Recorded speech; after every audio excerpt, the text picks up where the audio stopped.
सबकी बात। यादव कुसुम गणेश जिंदाबाद जिंदाबाद जिंदाबाद। यादव कुसुम गणेश जिंदाबाद जिंदाबाद जिंदाबाद। सुन सुन भैया बहिनी सुन नौजवाना, सुन सुन भैया बहिनी सुन नौजवाना, सुन सब मजदूर किसान हो। क्षेत्र संख्या 7 से महिला उम्मीदवार, क्षेत्र संख्या 7 से महिला उम्मीदवार।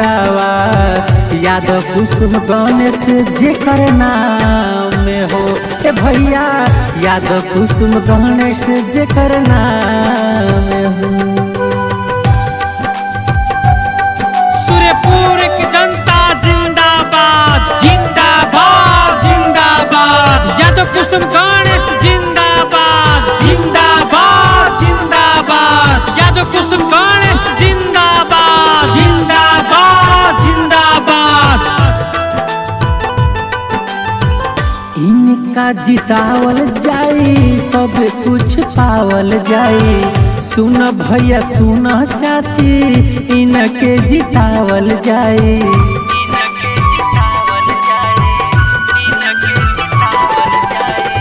इनका जितावल जाई सब कुछ पावल जाई। सुन भैया चाची दादी इनके जितावल जाई। एक बार मौका दी नहीं कौन धोखा होई।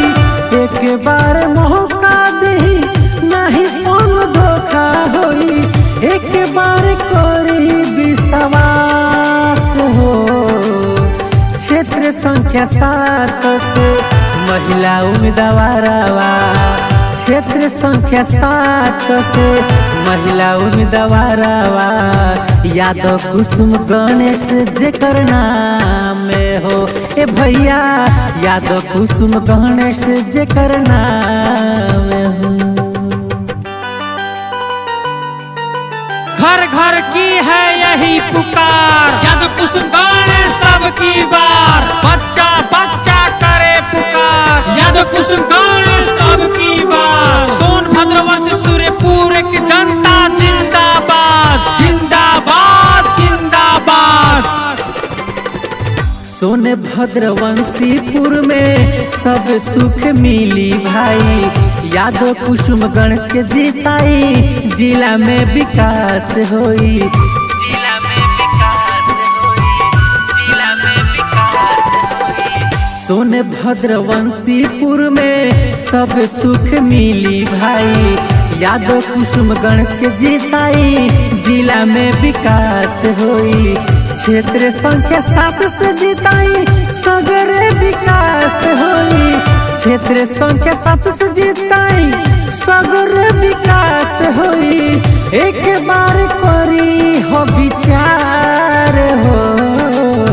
क्षेत्र संख्या 7 से महिला उम्मीदवार, क्षेत्र संख्या 7 से महिला उम्मीदवार। यादव कुसुम गणेश जेकर नाम में हो ए भैया, यादव कुसुम गणेश जेकर नाम में हो। सुन सुन भैया बहिनी सुन नौजवाना, सुन सब मजदूर किसान हो। क्षेत्र संख्या 7 से महिला उम्मीदवार, क्षेत्र संख्या 7 से महिला उम्मीदवार। यादव कुसुम गणेश जेकर नाम में हो ए भैया, यादव कुसुम गणेश जेकर नाम में हो।